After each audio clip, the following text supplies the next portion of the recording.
the last thing anyone at home wants to do is tell their surname. Right. Nobody tells the surname.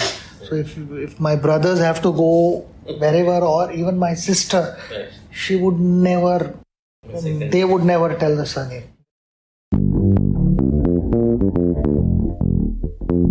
In case you did not recognize this voice at the start of this episode, it's of a man who has one of the most famous surnames in India and the wider sporting universe. These words give a glimpse into what it's like to live life in full public glare, and they also tell the role of a family in making of a star. There's little that's not known about Sachin Tendulkar. And yet, every time you hear him speak, new facets of his persona emerge. You find out about the doting son, you find out about the devout family man, the dedicated student, a daring cricketer with a beautiful and an analytical mind. You are listening to Express Sports Podcast with me, Mihir Vasavda. And me, Amit Kamath. And in this special 2-part episode of Game Time, we'll be talking about all this and a lot more with the man himself. The Indian Express's Sandeep, Dwivedi, Sriram, Veera and Devendra Pandey met Tendulkar, who turned 50 on April 24, at his home in Bandra, the Mumbai suburb where it all began. And they started by asking him what convinced his parents that there was something special about him. I think I was very naughty, and I think that grit comes, I would say, from my mother. Okay. That is what my in-laws always say. Okay. Grit comes from my mother and calmness comes from my father. Okay. Father was very, very calm and balanced, never lost temper. And mother was extremely gritty and very, very hardworking, both of them. I think it possibly comes from there. And for me, it has always been, if I have to achieve something, I'm not talking about cricket, but generally, it could be fitness, weight, or whatever it may be, then I would really go after it. And I would do anything to achieve that. But if it's not my priority, then it really didn't matter, whatever it may be. It didn't matter. So I think it comes from there. So remember, this was the India of the 1970s and the 80s, when it was fashionable for parents, or obviously it was acceptable for parents to want their kids to become engineers or doctors, maybe teachers. Tendulkar's mother Rajni worked in the insurance industry. His father Ramesh was a Marathi novelist, a poet and a teacher. So how did these two agree for Sachin, young as he was, to become a cricketer? To be honest, it wasn't my parents. Okay. It was my brother, Ajit. Everyone enjoyed watching cricket. My eldest brother Nitin also enjoyed watching cricket. Sister also watched a little bit. And movies, music and cricket. Tennis, sports, I would say. That was our passion, a love. And the spark was spotted by my brother. He felt that I can bat. And it was a big decision from my parents, because my brother had played and went up to university levels, but not beyond that. So to allow the youngest child to not be so academically, I would say that direction and that freedom which I wanted in life, so that I could, understand what I wanted to be. But I needed someone to channelize my energy, because it was going in multiple directions. So I thought my brother played a huge role in that, but the acceptability from my parents was there, that he need not become a professor or a poet, because my father was a poet and also taught Marathi.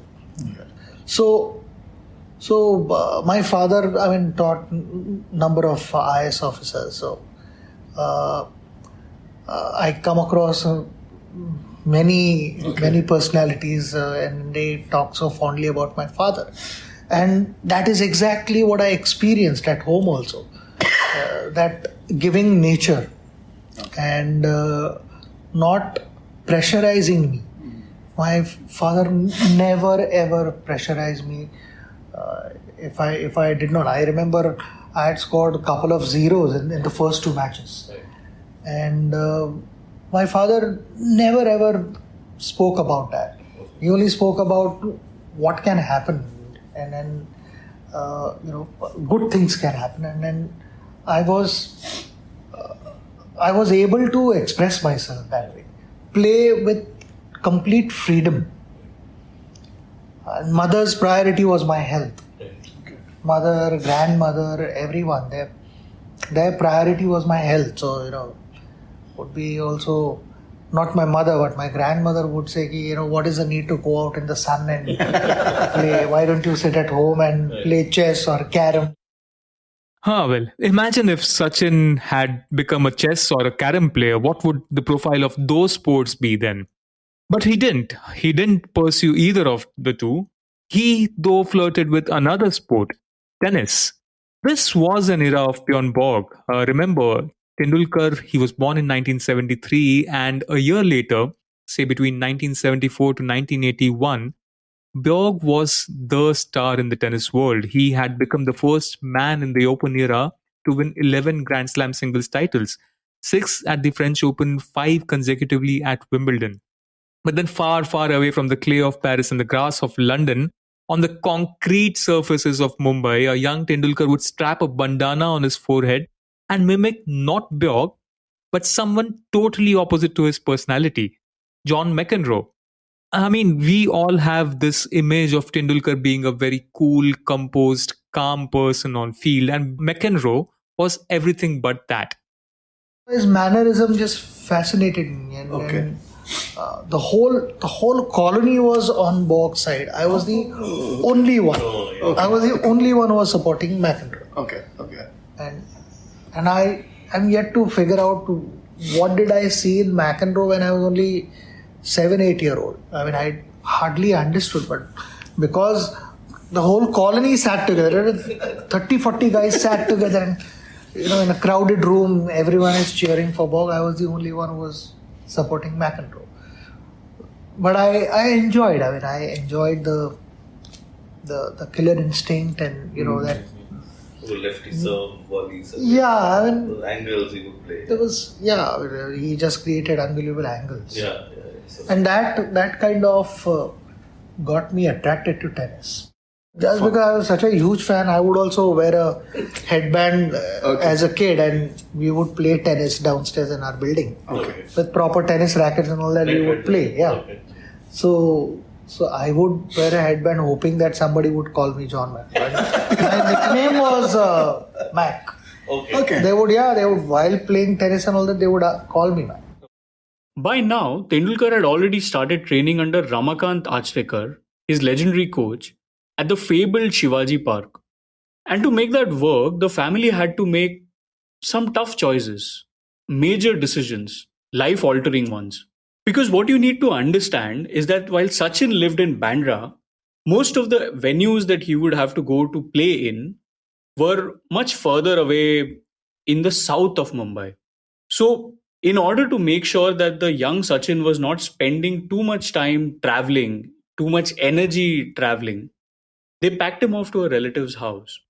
That, like Amit, you mentioned, was a life altering decision. And just to give some context, some geography here, Sachin lived in Kalanagar, which was in Bandra East. The ground where he played was at Shivaji Park, which is, like you said, south central Mumbai, in Dadar. He had to change 2 buses, although we can agree that the traffic wasn't as bad as it is these days. There used to be rush, the buses used to be crowded. And those journeys early in the morning, late in the evenings were never pleasant, especially when you are carrying a kit bag. And remember, it's again an 11-year-old boy doing all of this. It was a massive decision because one realizes that only when one becomes a parent. Right, exactly. And to allow your child to go away is a biggest loss, I would Right, say. exactly. And I was only 11. Exactly. 11 and a half, 12 actually. First year I traveled Right. and things got really tough for me. I would have no energy to do anything because in the morning I had to catch 2 buses to get there, then go and practice at the ground, again come back. So it was getting really, really hectic for me. And the decision was taken that I would stay with my uncle and my aunt. They don't have a child, so I was like their son. Right. And our family is very, very close, Right. very, very close. So my parents had full confidence that they're going to look after me, nothing less than 100%. And for them also it was perfect that they had I it. was there, Right. and I was just recently went for Asha Tai's award ceremony, and just remembering my childhood because I would sit and listen to her bhajans and Bhav Geeta and all that in the morning with my uncle and my aunt because they would make breakfast. My breakfast used to be 2 chapatis and chai. Okay. That Right. was my breakfast. Right. So that and she would tell me that I'm giving that extra fold to that chapati so that you're full till 1 p.m. Yeah. So I would do that, big chapatis and roll them, put thoda sa ghee and sugar, and that was my breakfast. And while listening to all those songs in Okay. kitchen. Okay. While she was There was making. only, it continues to be a very small flat, Right. just 2 rooms, one outside room and kitchen, that's it. Okay. So, very, very close-knit family, and everyone stayed in each other's company and helped out each other. So many emotions packed in that one statement. I mean, it just Sachin's quality of being this family man, his childhood thing of being close to his relatives, his parents, it just shines through in this. And it's just beautifully setting up how his lifestyle was so purely simple back then. Living with his aunts, listening to bhajans every morning, having chapatis for breakfast. He wasn't away from his family though. And by family, I really mean his mom and dad. His mother would travel from Santa Cruz, where her office was, to Shivaji Park every day, every evening after work. And his father, no matter where he was in Mumbai, would also come down to their relative's place just so that they could see their son, not necessarily speak to him, but just see him. And meeting with me and having any kind of conversation was not guaranteed because sometimes I used to be so tired Oh, you would say. that I would doze off literally at 8:30 Okay. without eating or whatever. And in my sleep, my aunt or my grandmother or mother would feed me. Why you gonna say? Literally, when I would be asleep, and they would feed me. And that is how it was. It was not guaranteed that I would be awake, but they would still be there. And every night. And go to Kalanagar, Bandra East. So which was a huge commitment from them. And almost in today's world, I would say almost impossible. Well, it does take a village to raise a child. Away from home, away from parents, away from friends, and at a new school. By now, you get a slight glimpse of what Sachin Tendulkar's childhood was like. But despite all the things that we would consider as sacrifices, Sachin, even now, says that he was in a much better space back then. The thing that I missed was spending time with my friends in Sahitya Savas. Okay. It's because I would only go there on weekends. Yeah. Okay. Sometimes, and that was only the initial part, but later on weekends there used to be matches, so that also stopped. When I started playing Kangali, Okay. that also kind of stopped. Then. Otherwise, I would get Sundays and all that sometimes to play with them. It wasn't a sacrifice. I wanted to do it. Okay. I wanted to play cricket. Right. So it is a package deal. you have certain things with you, and then for that you have to let go certain things. Right. But I was prepared to let go those things because I was so driven by wanting to play for India that nothing else came in the way, and all these things were fine. I mean, yes, there were moments where I wanted to spend time with my friends, family, of course. In the night, I would go back to them, but the in between time that I could spend with my friends had completely stopped for 4 years. So for 4 years, I stayed at Shivaji Park. I didn't go down at all to play with friends over there because there's no time. No time because he says Achrekar sir would keep him busy. We talk about cricketers, sports persons, and generally youngsters these days, and we often refer to no time because a lot of time is spent actually on Instagrams and Twitters and Facebook. These distractions weren't there back then, but I'm sure there were other forms of distractions. Achrekar did everything he could to ensure, like Sachin says, that his energy was so spent on the grounds that he didn't have anything else to do at home. He didn't have even slightest of stamina left by the time he reached home. And this he did by famously, these are the famous stories now where he drove around this curly haired child prodigy on his scooter from one Maidan in Mumbai to another. And this wasn't just on usual days. This was primarily his routine during holidays when most of the children enjoyed.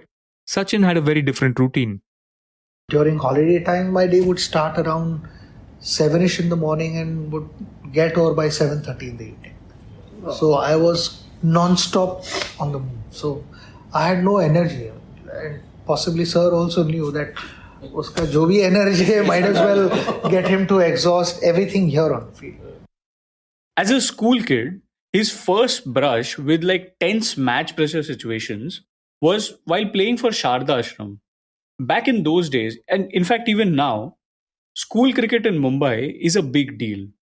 Some of the biggest cricketers that we hear of now, be it Prithvi Shaw, be it Sarfaraz Khan, were first spotted and first made headlines during school cricket. In fact, for Sachin, he first made headlines around the world after he shared a 664 run partnership in the Harris Shield with Vinod Kamli. This was way back in February 1988. I remember play just after we had created that world record, Yeah.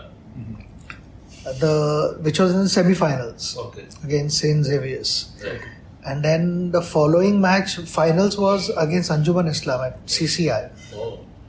So there were moments that, they are going to have their guy who would put pressure on us and all that, those kind of things, Right. so that we crumble. Okay. We don't score runs and all that. Right. So Peer all those pressure kind from of, outside. Huh. Wow, okay. So all that was there because it was always going to be a big game. Yeah. And I think, if I'm not mistaken, when we created that world record, 664 partnership, immediately while that game was going on, we had a junior team playing against Anjuman Islam. Okay. Right there, Parsi Cyclist was another game against Anjuman Islam, where we were chasing 370. So here I batted, I bowled a bit, Okay. and then sir said, in the meanwhile, that team is going to field with only 10 fielders. Okay. And when I leave this place, we'll be fielding with 10 fielders. So I hopped across and I had scored 178 not out there. So we won. So there were two back-to-back Anjuman Islam matches. Huh. Semi-finals here and the finals at CCI. Okay. So finals at CCI, we were not able to complete the innings in 4 days. Oh. You guys didn't get it. So we were declared joint winners.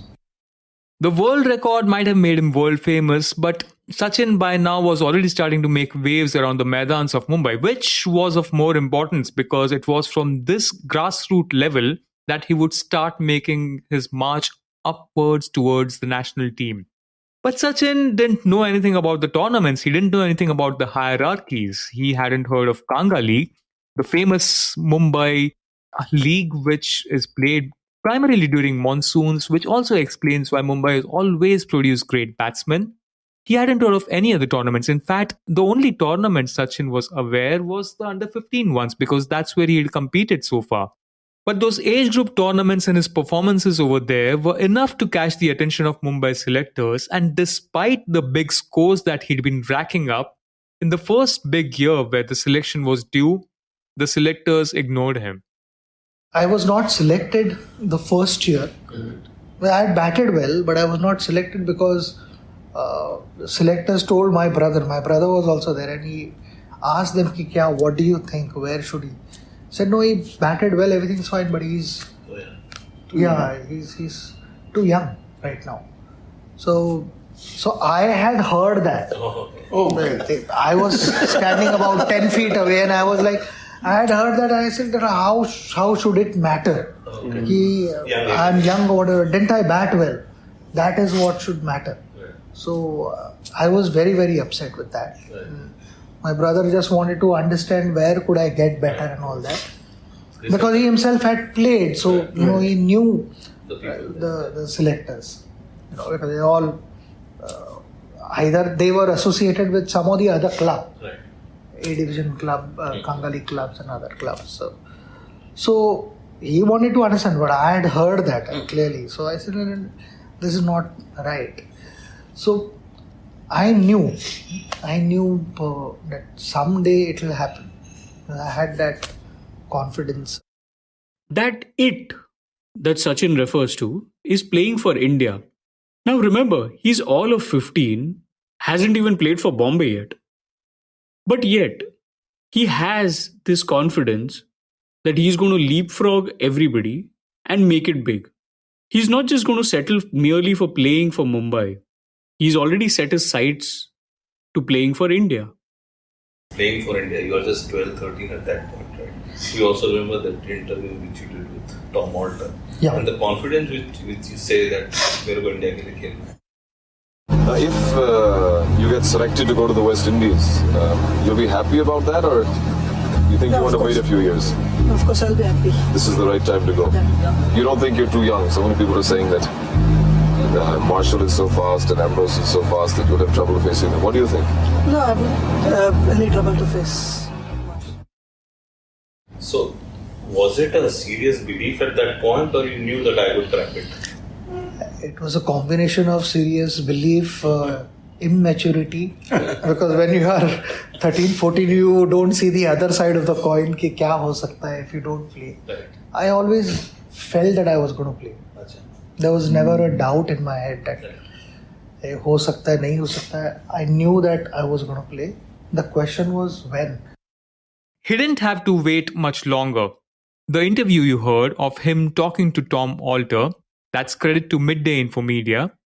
Just months after that interview, Tendulkar was picked for the Indian team for the tour to Pakistan. That would mark the beginning of a career that spanned more than 2 decades, defined a generation, redefined the sport, and gave the entire country an identity. Thanks for listening to the first part of our conversation with Sachin Tendulkar. We'll be back tomorrow, where Sachin will take us through his India career and highlight some of the biggest moments that shaped everything. Shaped the man that started as a prodigy and went on to reach heights that very few cricketers have. You were listening to Express Sports by the Indian Express. This week's show was edited and mixed by Abhishek Kumar and produced by me, Shashank Bhargava. If you like the show, then do subscribe to us wherever you get your podcasts. You can also recommend the show to someone you think will like it. Share it with a friend or someone in your family. It's the best way for people to get to know about us. You can also tweet us at Express Audio and write to us at podcasts@indianexpress.com.